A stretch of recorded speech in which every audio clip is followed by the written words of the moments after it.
Ուղիղ 8 ամիս առաջ հենց այս օրը տեղի ունեցավ դերասանուհի Ռոզա Դավթյանի եւ նրա սիրելիի Գուրգենի հարսանյաց արարողությունը, որը մեծ շուքով նշվեց ընկերների եւ հարազատների մասնակցությամբ։ Հարսանիքի օրվանից ի վեր հանրության ուշադրությունը գրավեց նաեւ Ռոզա Դավթյանի ամուսնու մայրը։ Նա շատ ակտիվ գործունեություն է ծավալում, շատ հաճախ հրապարակումներ անելով նաեւ Հարսիկի մասնակցությամբ։ Իսկ արդեն այսօր նա կիսվել է հուզիչ տեսանյութով, ցույց տալով մտերիմներից մեկի գենդեր փարթին։ Գուրգենի մայրը նաև Հարսիկի մասնակցությամբ է հրապարակումներ անում, եւ ինչպես դրանցից երևում է, Ռոզան ու սկեսուր մայրիկը բավականին ջերմ ու լավ հարաբերություններ ունեն։ Իսկ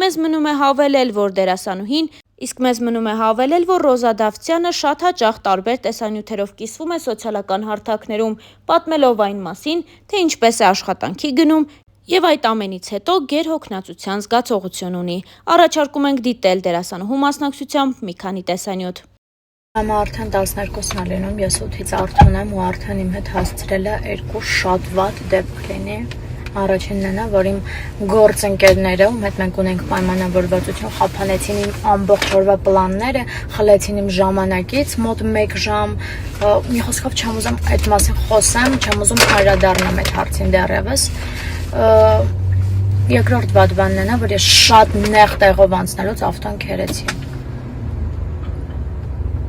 Շատ վատ բաներ են այսօր իմ հետ լինում, բայց ոչինչ։ Չենք ընկճվում, կարևորը ես լավ եմ, առողջ եմ։ Շնաց մի քիչ որ սենց ինձ շատ հունից անեն, կարող է էդ էլ չլինի։ Ու ամենակարևորն է նա, որ Սուսուզին հիմա հաց ենք ուտում։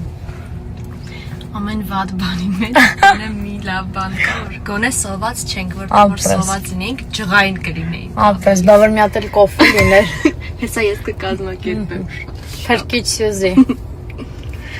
Ուղղակի առավոտ 7-ից արդեն մարդու դեմք է այս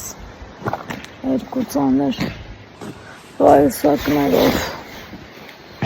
մի աչքս փական, մեկը բաց, հոգնել եմ, ուզում եմ գնամ տուն քնեմ։ Գնացիք, պիտի տաշով ճիշտ եմ իշում։ Վիկտորիա ճիշտ եմ իշում։ Այո։ Դա դուք ես քան առաջ գաք դեր տեքստիվալ։ Ավագ ինչ գիտեմ որ մենք հյուրեր ենք սպասում։ Իրականում այս մարդու այցը ինձ զարմացրեց։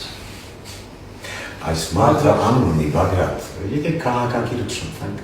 Նախորդող սթորիների հետ կապված շատ հոգնած եմ իրականում, բայց ինձ թվում է ամեն դեպքում կարիքը կա խոսելու այդ երեխու մասին։ Ինձ թվում է դուք բոլորդ եք հասկանում, որ այդ ինքնանպատակ չէր,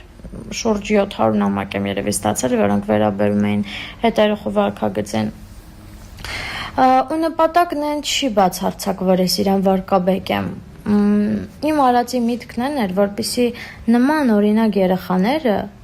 գոնե վախի մթնոլորտում չանեն այդպիսի բաներ, դաստիարակվեն գոնե վախի մթնոլորտում, որովհետև մարդիկ մեծանում են հենց այդ նույն բնավորության գծով ու իրենք սաստվում են միայն երբ որ դու իրենց համար ստեղծում ես վախի մթնոլորտ։ Հաջորդ անգամ երևի թե կհիշի այս դեպքը ու մյուս բլոգերի կամ դերասանի նկարի տակ ոչ մի բան չի գրի։ Եվ այս երեխուն հիշելով հիշեցի մի շաբաթ առաջ եղած մի դեպք, որոշել էի չպատմեի, բայց երևի թե կարիքը կա ամեն դեպքում։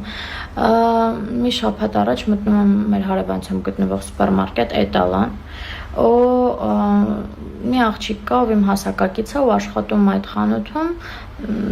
ես ինքս որպես սպասարկող միշտ շատ սիրալ իրեմ մեր խանութներում ու որպես հաճախորդ էլ միշտ շատ բարեհամբույր։ Մտնում եմ, վերցնում եմ պրոդուկտը, մենք իրար գոնե հեռակա գիտենք, որովհետև նույն տարածքում ենք մեծացել։ Մեկ էլ վերցնում եմ, ինքը չի սպասարկում իդեպ ինձ մի ուրիշ կին, վերցնում եմ դուրս եմ գալիս, զգում եմ, որ իմ հետևից խոսում են ու ինչ ասում, ասում է մոռացել է երևի ոնց էր գործնագործ խաղում, հիմա իրան դրել է չգիտեմ ում տեղը, ոնց եմ զզվում սրանից։ Էսա կոնտեքստը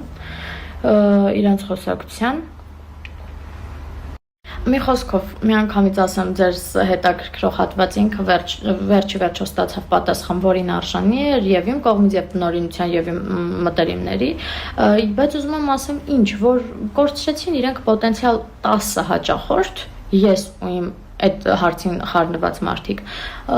ու ինչի համար, նման օրինակ մարդկանց համար, ովքեր չունեն հասարակ մոտեցում, այսինքն իրանք այս տեսակի մարդ են հերիք չի մի հատ էլ հայտնվել են սպասարկման ոլորտում, մի հատ էլ փչացնում են իմ ու ձեր տրամադրությունը, որովհետև իրանք ուզում են օրինակ հաճախորդի հետևից խոսան ու կապ չունի այդ հաճախորդն ով է բացարձակ։ Կորցրեցին տասնյակ հաճախորդ, ինչի համար, մի հոգու համար, ով չունի դաստիարակություն, չգիտի ինչ-ինչ պահերում ոնց իրան պիտի պահի, եթե դու ինձ չես սիրում, դու ինձ պարտավոր չես սիրես, ոչ մեկին պարտավոր չի սիրի, բայց դու պարտավոր ես գոնե այդ պահես քո մեջ իմ ներկայությամբ։ Սիրելիներս, դուք ինձ այս զարդի հետ կապված պապայի նկարով շատ եք հարցնում, որտեղից համառել, լավն է, լավը չի, ինչ արժի եւ այլն, ուրեմն ասեմ, չեմ նշում էջը, որովհետեւ գող չեմ, ինչպես տեսակ մաքրվել է ամբողջ, լազերային տպագրությունը ըստ ոչ ոսկյա, ոչ արծաթյա, ոչ էլ ինչ-որ այլ մետաղի վրա չի պահպանվում, որովհետեւ դուք սան շփվում եք մարմնի հետ զարդը, էլի, շփվում է մարմնի հետ կամ ինչ-որ միտեղ է կսվում կամ եթե դուք ուզում եք, որ ինքը իր իդեալական տեսքը պահպանի, պետք է երևի ամսական մեկ անգամ կրեք, որպեսզի մնա։ Այն էլ չգիտեմ կմնա թե չէ։ Արժեքը 100,000 չհասած էր, կոնկրետ չեմ հիշում։ Եվ այդ գումարով ոչ զարդն է ինչ-որ իդեալական գեղեցիկ, որ զարդի համար վերցնեք, ոչ էլ միտքն է պահպանվում։ Եթե ուզում եք ձեր սիրելիի հետ միասին անեք կամ ինչ-որ հարազատ մարդու հետ կապված, ինքը չի պահպանվում ուղղակիորեն, պես որ խորհուրդ չեմ տալիս։ Իմ մոտ էլ հակառակ պրոցեսն է, ես էլ չեմ ուզում նիհարեմ ճիշտն ասած, բայց քանի որ շաքարից, հյութերից, քաղցրից հրաժարվել եմ, այս վերջի շաբաթում երևի արդեն 4 կիլո նիհարել եմ, 4 կիլո նիհարել եմ։ Շատ վատ է, բայց եթե դուք ուզում եք նիհարեք, արդեն գիտեք ինչ պիտի անեք։ Մի քիչ կամքի ուժով всё։ Մի քանի տարի առաջ